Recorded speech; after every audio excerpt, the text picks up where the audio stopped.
নারী বিদ্বেষী একটি পোস্টের প্রায় 9 ঘন্টা পর দেশব্যাপী তুমুল সমালোচনার মুখে রাত 1টার দিকে আইডি হ্যাকের দাবি কতটা যৌক্তিক। আমরা সবাই জানি কোনো গুরুত্বপূর্ণ বা ভেরিফাইড অ্যাকাউন্ট হ্যাক হলে প্রথম ও প্রধান দায়িত্ব হলো দ্রুততম সময়ে জনগণকে অবহিত করা, মিডিয়াকে অবহিত করা, যেন কোনো বিভ্রান্তি না ছড়ায় এবং যেন সবাই সতর্ক থাকতে পারেন। কিন্তু এখানে দেখা গেল সেই বিকেল প্রায় 4:30টার দিকে যে পোস্ট, সেটা জনগণের মধ্যে ক্ষোভ ছড়িয়ে পড়ার অনেক পরে হ্যাকিংয়ের দাবি তোলা হলো। এতে স্বাভাবিকভাবে প্রশ্ন উঠেছে, এই দাবিটা আদৌ কতটা বিশ্বাসযোগ্য।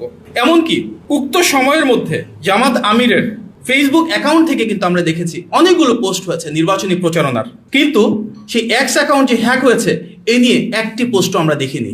পরবর্তীতে আমরা লক্ষ্য করেছি যে তারা গভীর রাতে 3:30 অনেকটাই ভোর রাত, যখন হাতিরঝিল থানায় একটি সাধারণ ডায়েরি বা জিডি করতে গিয়েছেন, সেখানে স্পষ্টভাবে তারা উল্লেখ করেছেন বিকেল 4:55 অ্যাকাউন্ট হ্যাক হওয়ার বিষয়টি তারা জানতে পেরেছেন।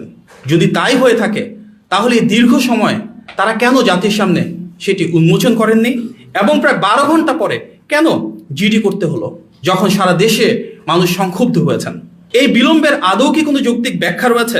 তাছাড়া হ্যাক হওয়ার ঘোষণা দেওয়ার কিছুক্ষণের মধ্যেই সে অ্যাকাউন্ট ফিরে পাওয়ার দাবিটাই বা কতটা বিশ্বাসযোগ্য? এই প্রশ্নগুলো জনমনে ঘুরছে। মানুষ এই প্রশ্নগুলোর উত্তর যৌক্তিকভাবে জানতে চান। আমরা স্পষ্টভাবে বলতে চাই, আমরা সর্বদা নারীদের ব্যক্তিগত স্বাধীনতা, সম্মান ও সম অধিকারের পক্ষে। এই ধরনের ভাষা ও মানসিকতা কোনো সভ্য সমাজে কোনোভাবেই গ্রহণযোগ্য হতে পারে না। এটি প্রকাশ্যেই নারী বিদ্বেষী মনোভাবের বহিঃপ্রকাশ। আমরা যদি এটি সত্যি হয়ে থাকে তীব্র নিন্দা এবং ধিক্কার জানাই।